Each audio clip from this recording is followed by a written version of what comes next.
So, over the last 5 days, we've built this fortress of well being. So, it was just savoring this pause of drinking your morning coffee, the clean, like the restoration your body goes through when you sleep, and then the sanctuary of quiet and how you can just have this listening spirit in the quiet. Just this immersive depth and restoration and excitement you get from reading a good book, and then true friendship. What does friendship do for you? It is God designed us all this ways to have these wonderful things in our life. So I called that the Joy series, and today we're going to close it out with a mechanism that kind of ties it all together. It's the physical, intentional act of crafting, making something. It's the joy of crafts. So, let me just welcome you in. So, good morning, precious people. Here we are together. It's another fresh day. I'm so thankful for your irreplaceable light and the wisdom and experience that you bring into the world. Today is a gift filled with possibility. So, let's open it with kindness and curiosity. And remember, we're all still growing and learning. Cut yourself some slack. I'm demanding it. So, let's take a deep breath, check in with our bodies.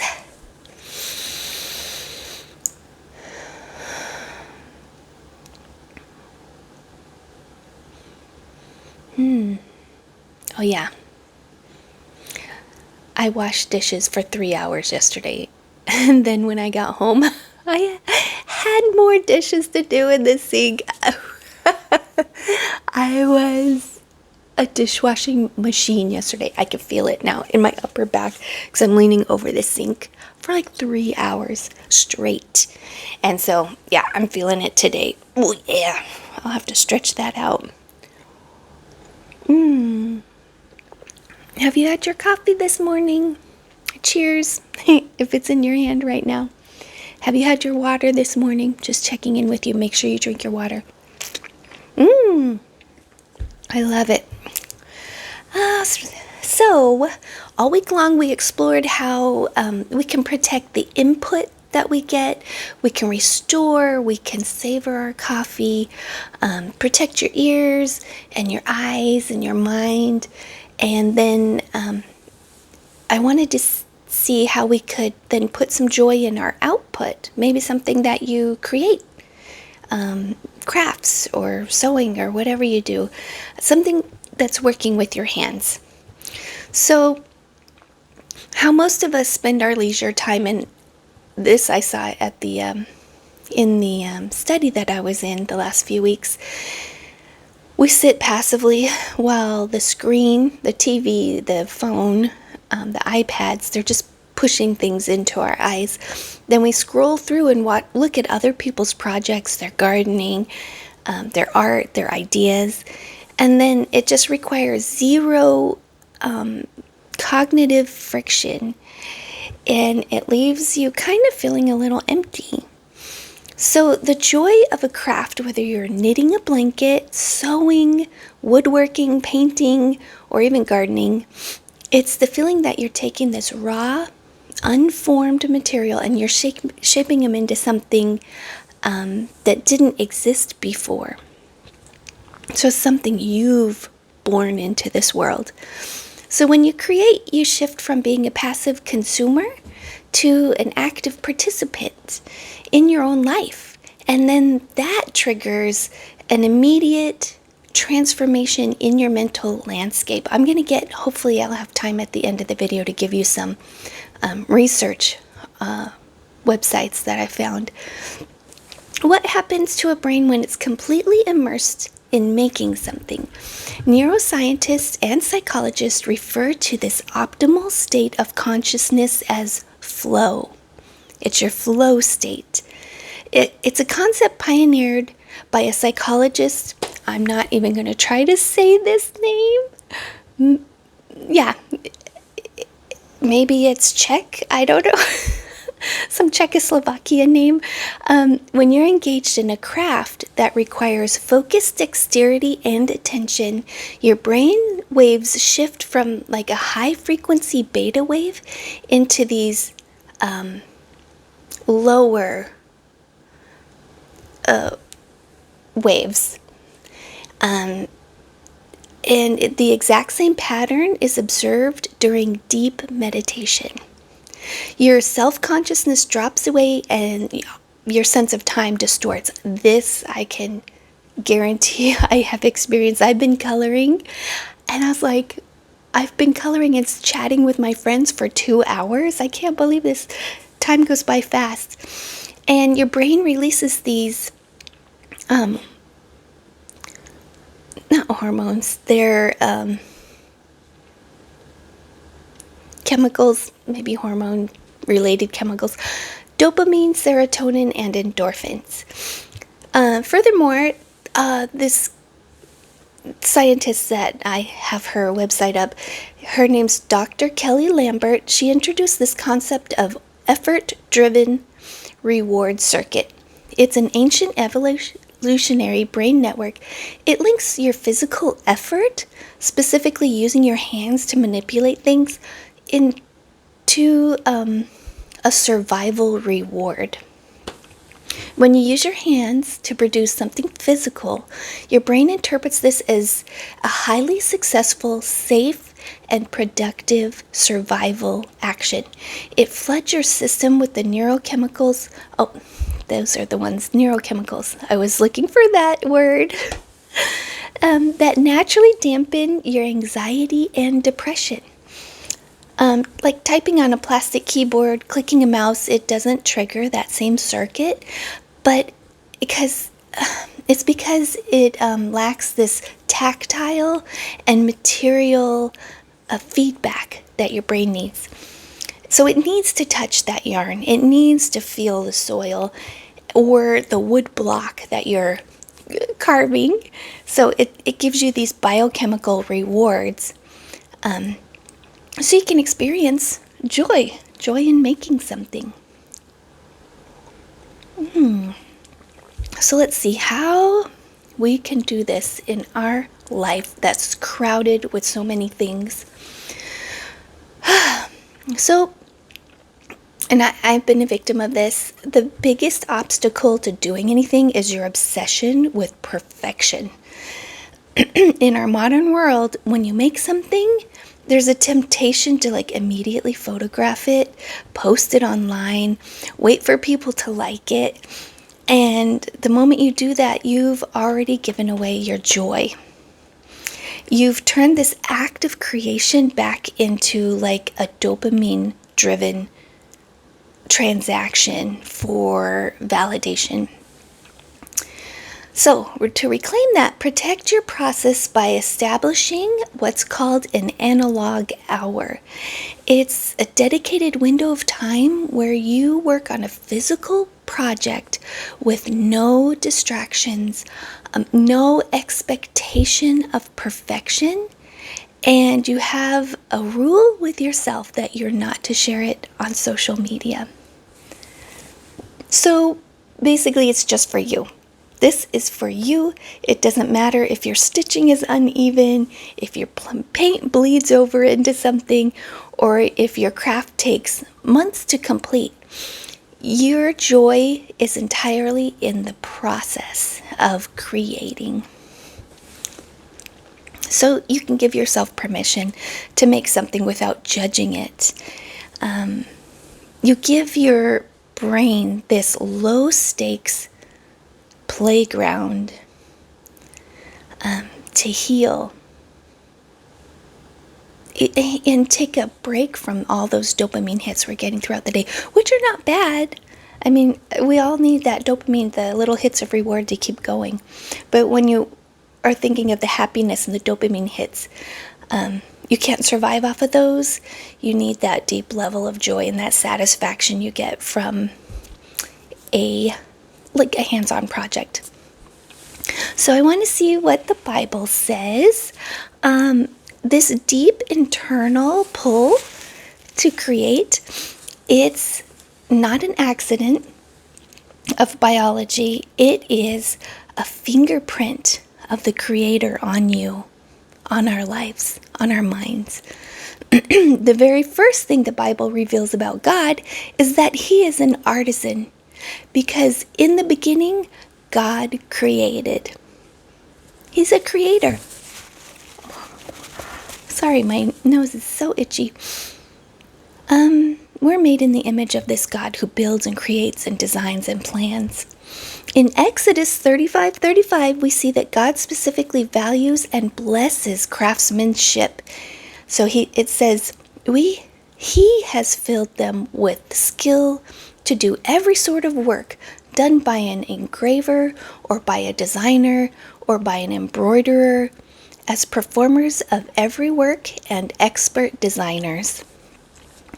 So in this verse, it's talking about the skill, the design, the physical creation.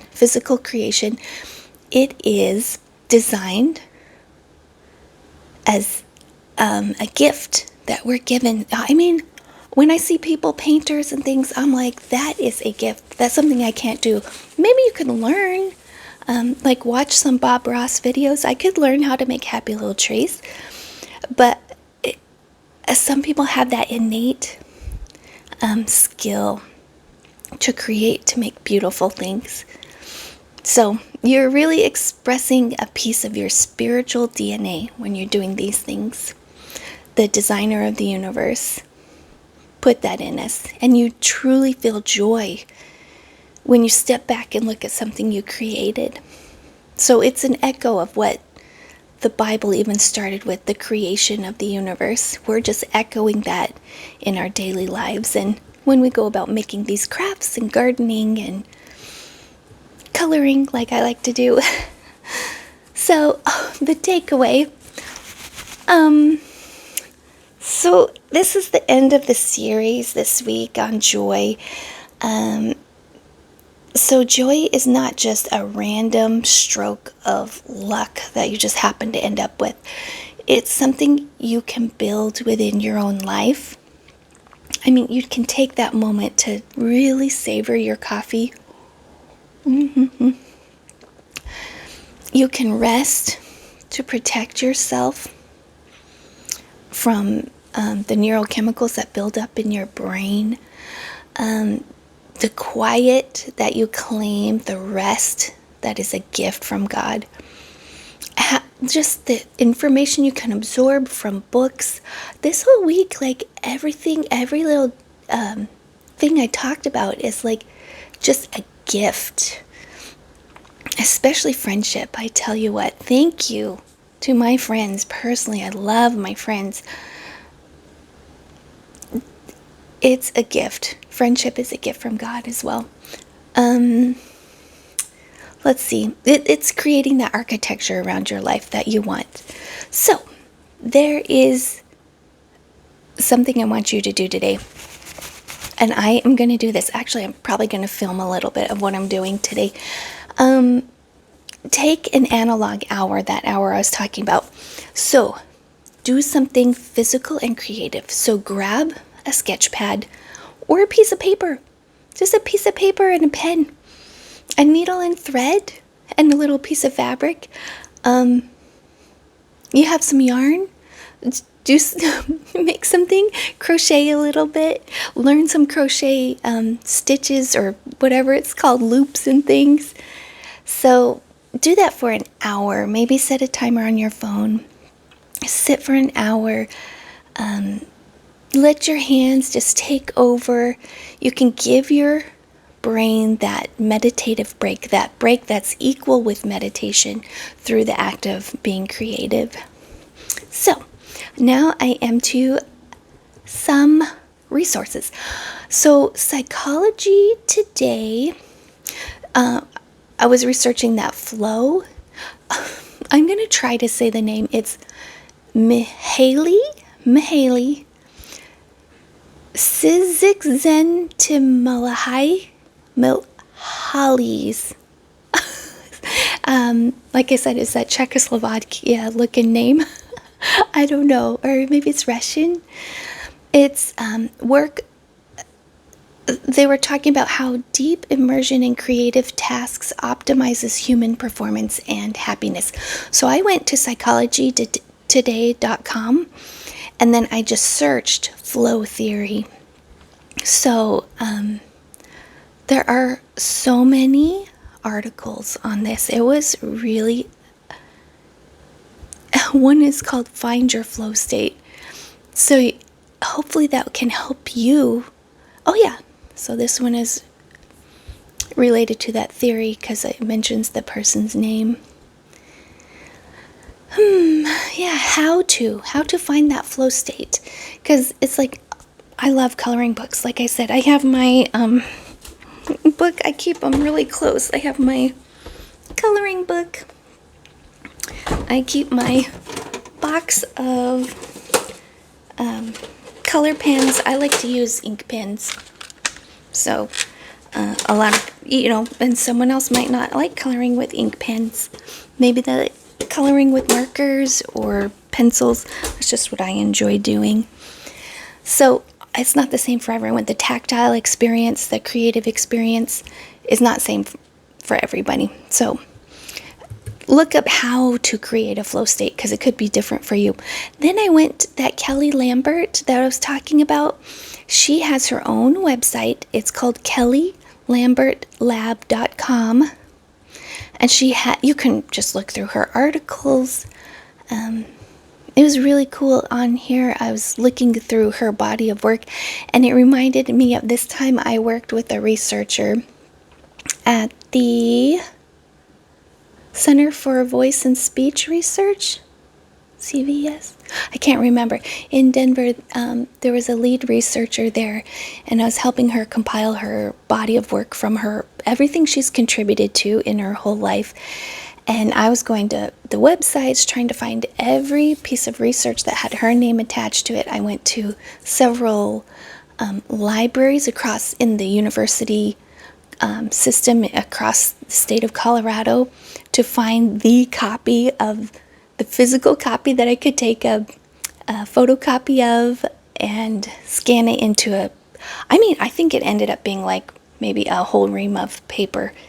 500 pages of work that she's done. It was amazing. So this website reminds me of that. It's everything that she's put her hand to. Then also there's something called craftscouncil.org.uk. And as soon as I pulled up this page, it said 4 reasons craft is good for your mental health. 4 reasons. I mean, it's proven by science. Crafting is so good for your mental health. So, what are you going to do today? Put it in the comments. Tell me, what are you going to do today? I'm probably going to color in my coloring books.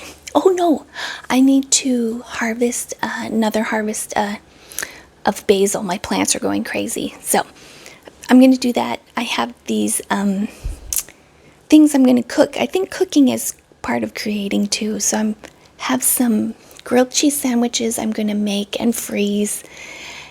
Do my plants, harvest my basil, and then I want to do some coloring. So hopefully I'll make some videos today, little shorts to show you some creative ideas, what you can do, what you can put into your life too. So if anything sparked a thought, why don't you give me a like, a thumbs up, leave a comment. Every day is a chance to learn and grow and become more of the wonderful person you are. The world is just better with your light in it. I'm so glad that you were able to share time with me today, and I'll be here probably coming back on Monday. But until then, I hope you have a beautiful weekend, a beautiful day. Just remember, you're the Lord's precious one. Bye.